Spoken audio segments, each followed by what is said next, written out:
Romanos,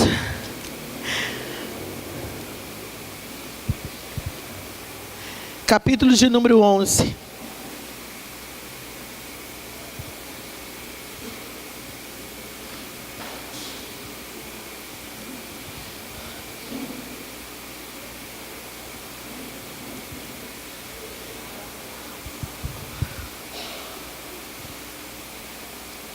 Glória a Deus.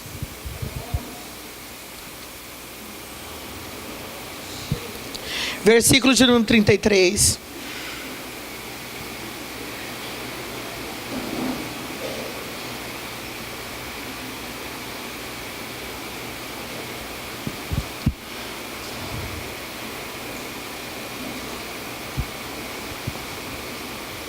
Amém? Vamos ler todos juntos? Diz assim a palavra: ó profundidade das riquezas, tanto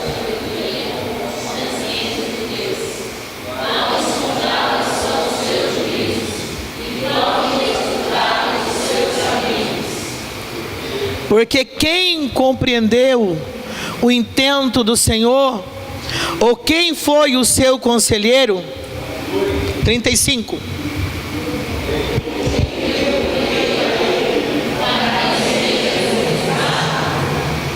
Porque dele e por ele e para ele são todas as coisas.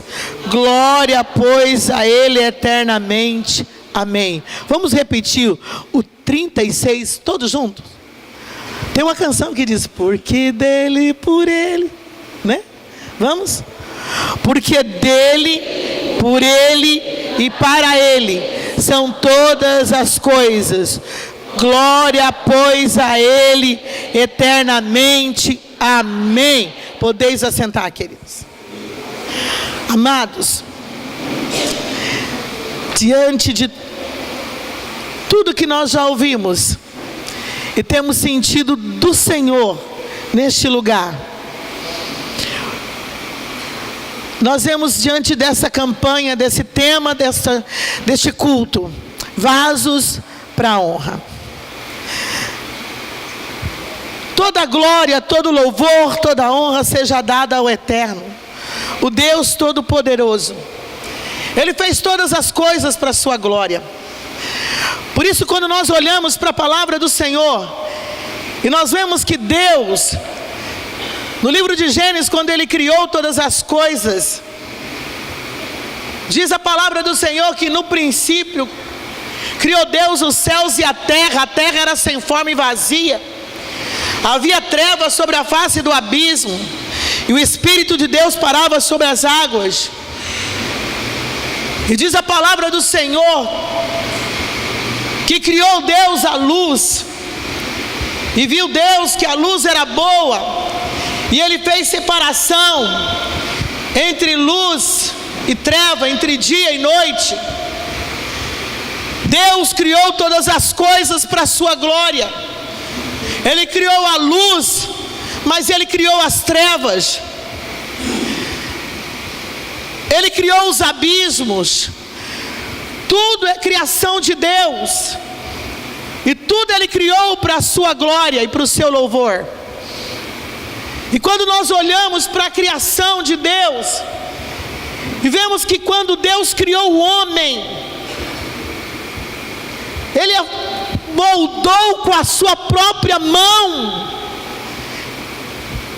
Ele formou o homem à sua imagem e semelhança, um vaso tendo a cara de Deus,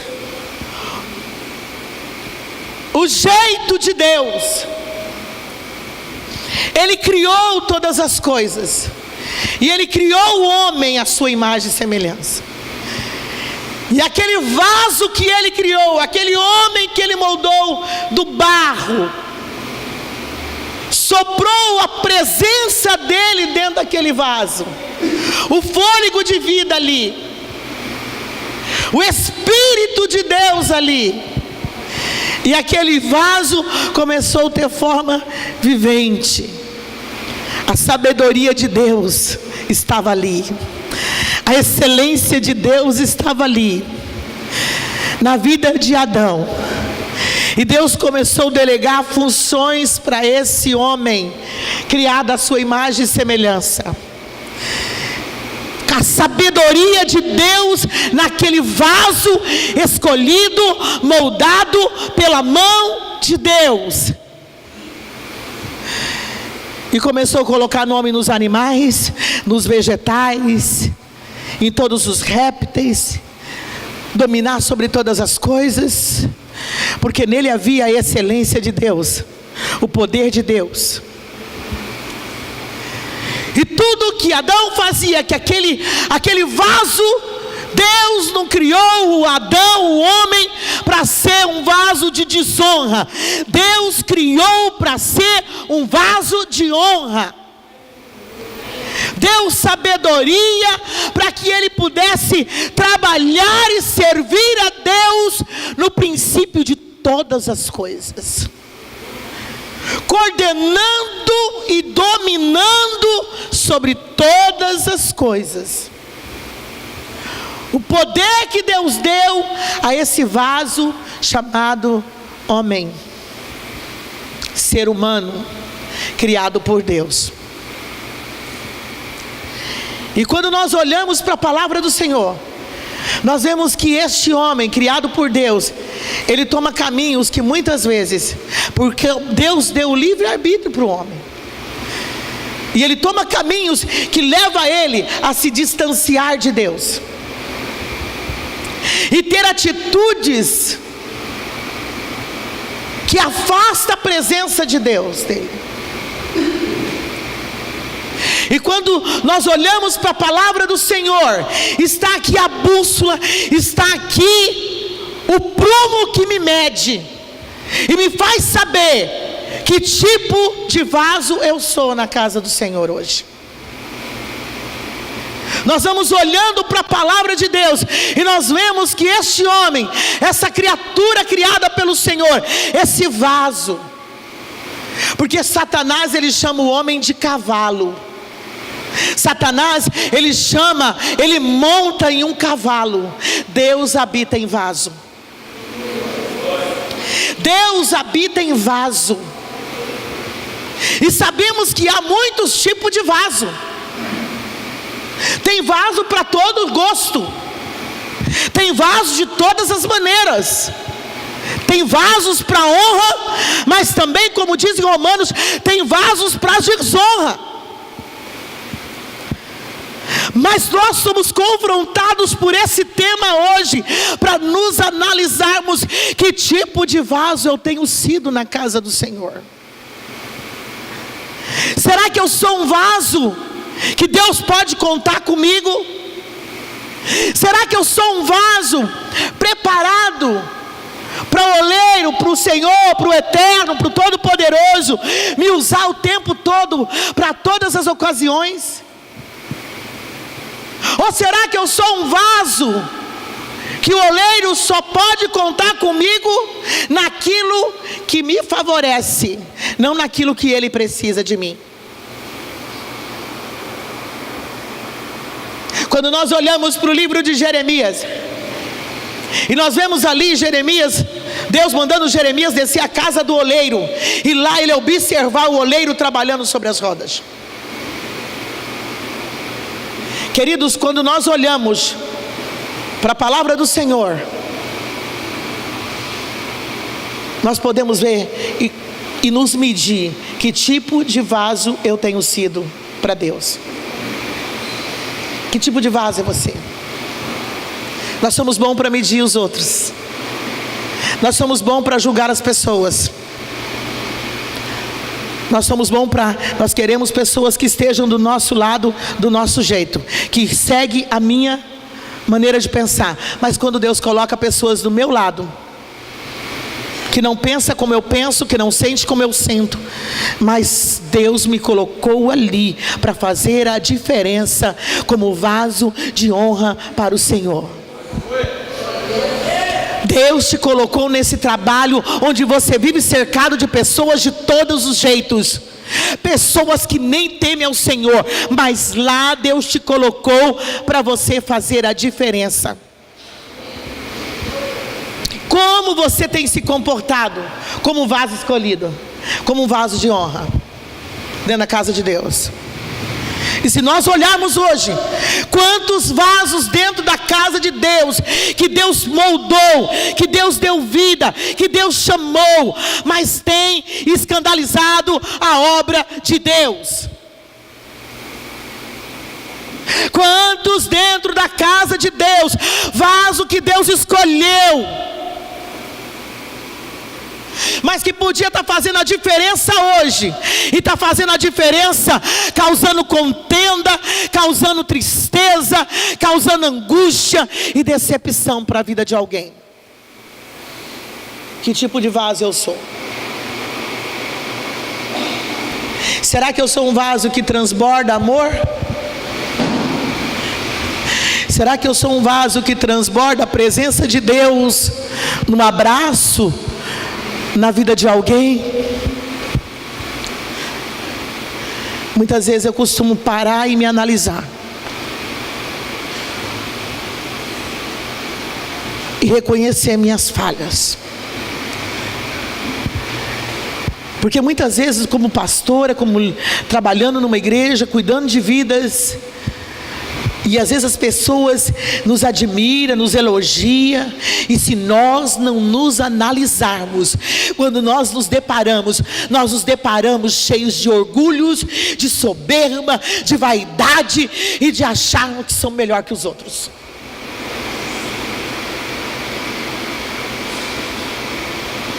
E ontem eu estava me analisando, conversando com as irmãs. Ela falou: pastora, olha só, numa coisa muito interessante. Pastora, eu estava com a Valésia. Às vezes eu tenho tantas mensagens para receber, para responder, tanta coisa, pedido de oração, tantos áudios, e tanta gente desesperada, tanta pedido de oração, e filho estudando fora, que às vezes você está conversando com uma pessoa e você está aqui, ó, no celular.